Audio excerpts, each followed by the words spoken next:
Сәлем достар, біз Жұмон сериалындағы актерлер туралы ақпаратты ары қарай жалғастырамыз. Бастамас бұрын каналға тіркеліп, лайк басып өтіңіздер. Пуйо мемлекеттің тағында отырып, Жұмонға әрі әке, әрі ұстаз болған. Бірақ іште үлкен драманы бастан өткерген Гумао патша естеріңізде ме? Бұл рөлді сомдаған оңтүстік Кореяның ең сыйлы әртістердің бірі Шон Кван рөл.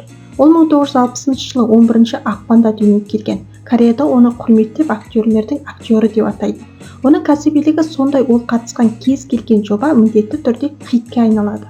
Біз оны тек Жұмон арқылы ғана емес, Тәуіп Қожун, Тарай аспазы, наубайшы Ким Такпу сияқты аңызға айналған сериалдар арқылы танимыз.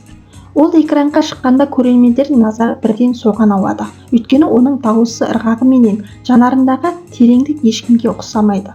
Түсірілім алаңында актер нағыз маман. Ол жас актерлерге айғайлап емес, өз ісімен үлгі көрсетеді. Соң Илкукпенен Ким Сынсу да оны өздерінің рухани ұстазы санайды. Ал актердің жеке өмірі нағыз ертегі. Оның жары Пак Су Джин Корея тарихындағы ең алғашқы кәсіби стилистердің бірі. Олар 1995 жылы некелескен және міне 30 жылдан астам уақыт бойы бір-біріне деген адалдықты сақтап келеді. Шоу-бизнестегі шулы ажырасулар менен жанжалдардың арасында бұл жұп нағыз тұрақтылық пенен бақытты отбасының символына айналған. Олардың бір ұлдары бар. Қазіргі таңда актер тек киномен шектелмейді. Ол Ирак сияқты соғыстың зардап шеккен елдерге барып, медициналық көмек көрсету жобаларына қатысқан. Иракта Жұмон сериалының танымал болғаны соншалық, актерді ол жақта ұлттық кейіпкер деңгейінде күтіп алады. Тіпті Ирактың бірінші ханымы оны ресми қабылдауға шақырған екен. Актер әлі де белсенді жұмыс істейді. Соңғы жылдары ол ток-шоуларға қатысып, өзінің қалжыңға толы ашық мінезін көрсетіп жүр. Оның мен болған күлкілі кадрлары жас буын арасында да оны танымал етті. 66 жасқа толса да актер өзінің сымбаты мен талғамын жоғалтпаған.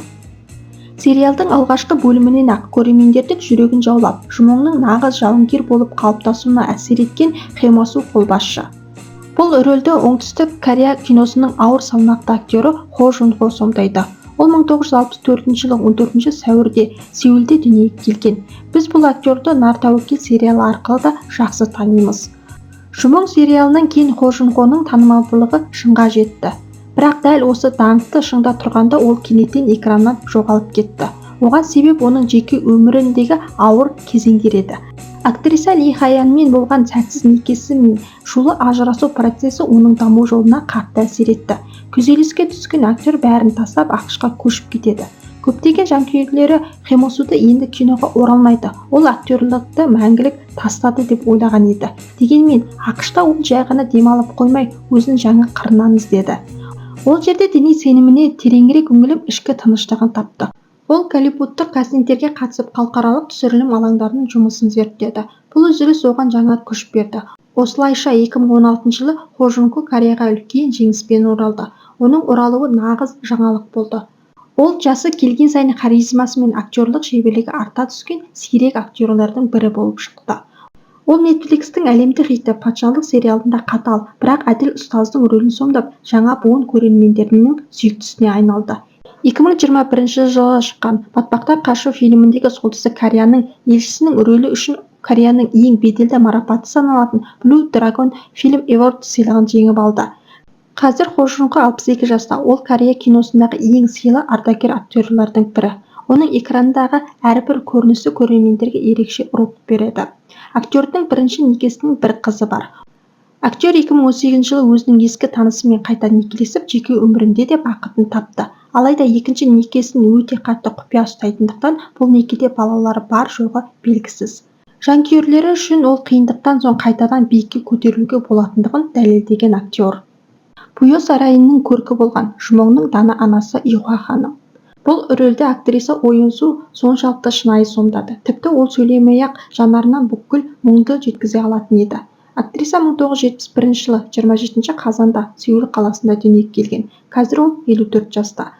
Ол кино әлеміне өте ерте келген және алғашқы рөлдерінен ақ өзінің ақсүйекті келбеті мен сабырлы мінезімен режиссерлардың назарын аудартқан.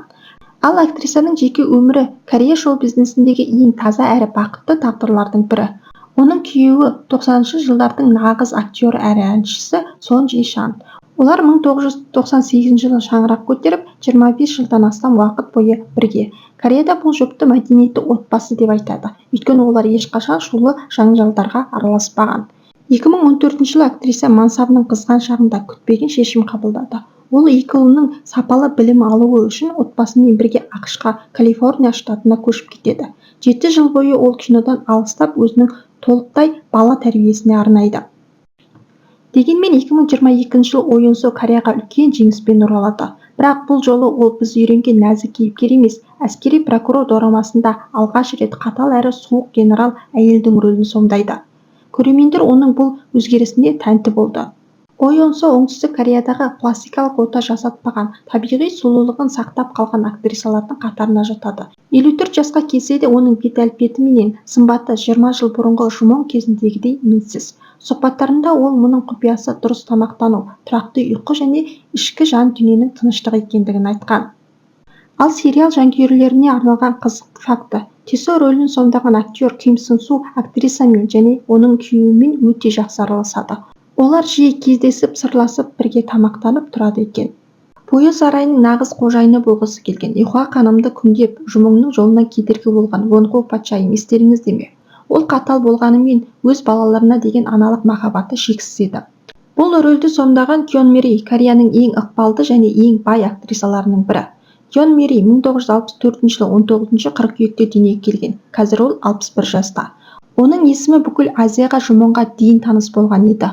Ол аңызға айналған сарай зергері дорамасындағы ең басты теріс кейіпкер Леди Шойдың рөлін сомдап, көрермендердің жеккөрініші мен құрметіне бірдей ие болған. Оның суық көзқарасы мен тәкаппар сөйлеу манері оны зұлым патшайымдардың нағыз патшайымын айландырады. Актрисаның жеке өмірі де нағыз дорама сияқты. Оның екі қызы Ли Юби мен Ли Дайын да қазіргі таңда оңтүстік Кореяның сұлу да талантты актрисаларының қатарында. 2023 жылы оның кіші қызы Ли Дайын бүкіл Азияның сүйіктісі актер әлі әнші Ли Сингге тұрмысқа шықты. Осылайша Кён Мери Кореяның ең атақты және ең көп талқыланған енесіне айналады. Олардың отбасы қазіргі таңда Корея шоу-бизнесіндегі ең ықпалды кландардың бірі болып саналады. Актриса өнерде ғана емес, бизнесте де жоғары биіктерді бағындырған. Ол EG20 косметикалық брендтердің негізін қалаушыларының бірі. Оның Кён Мери Кушоны Кореяда миллиондық сатылымдар жасап, ол елдегі ең бай актрисалардың тізіміне енді. Көптеген әйелдер оның 60-тан асса да жап-жас болып көрінетін терісіне қызығып, оның өнімдерін үзбей алады. Ол әлі күнге дейін экраннан қол үзген емес. Бірақ қазіргі рөлдері көбіне бай, зиялы ақсүйек аналардың образына бағытталған. Кён Мери салтанатпенен талғампаздың символы. Ол Instagram парақшасында өзінің саяхаттарын, сәнді өмірін және қыздарымен түскен суреттерімен жиі бөлісіп тұрады. Жумоңның мемлекет құру идеясында алғаш болып сенген және оған бүкіл қаржылық мүмкіндікті берген Сосонаның әкесі, ұлы саудагер Йон Табаль. Оның әрбір шешімі менен стратегиялық қадамдары сериалдың сюжеттік желісін алға сүйрейді. Бұл рөлді оңтүстік Корея киносындағы нағыз салмақты актер Ким Бьон Ги сомдайды. Ким Бьон Ги 1948 жылы 2 қарашада Сеулде дүниеге келген. Қазір ол 77 жаста. Ол кино әлеміне 1969 жылы қадам басқан, яғни оның актерлік мансабына 55 жылдан астам уақыт болған. Актер Кореяда тарихи дорамалардың символы болып саналады. Оның келісті келбеті, салқынқанды жүзі менен кез келген аудиторияны баурап алатын терең дауысы оны үнемі ықпалды тұлғалардың, ақылшылар мен патшалардың рөліне алып келеді. Йон Табаль рөлінен кейін актердің танымалдылығы жаңа белеске көтеріледі. Ол құйынды мекен сериалында тағы да маңызды рөл сомдап, соң елгөкпен керемет таңдемді жалғастырады. Жасы 80-ге таяса да актер зейнетке шығуды ойламайды. Ол әлі күнге дейін ірі тарихи жобалар менен заманауи дорамаларда түсіп жүр. Оның жұмысқа деген қабілеті жас актерлерді таңғалдырады. Ол Кореяның ең беделді мемлекеттік марапаттары менен актерлік сыйлықтарының иегері. Оны түсірілім алаңында ұстаздардың ұстазы деп құрметтейді. Актер өмірде де өзінің кейіпкері Йон Табаль сияқты өте зиялы, білімді және тәртіпті адам. Ол сұхбаттарында Жумоң сериалының табысы үлкен түсірілім тобының бір отбасында үйміші болғандығында екендігін үнемі айтып жүреді. Оның сауатты сөйлеу мәнері мен ақсүйектік мінезі оны Корея халқының ең сүйікті ақсақал актерлер санатына жатқызды.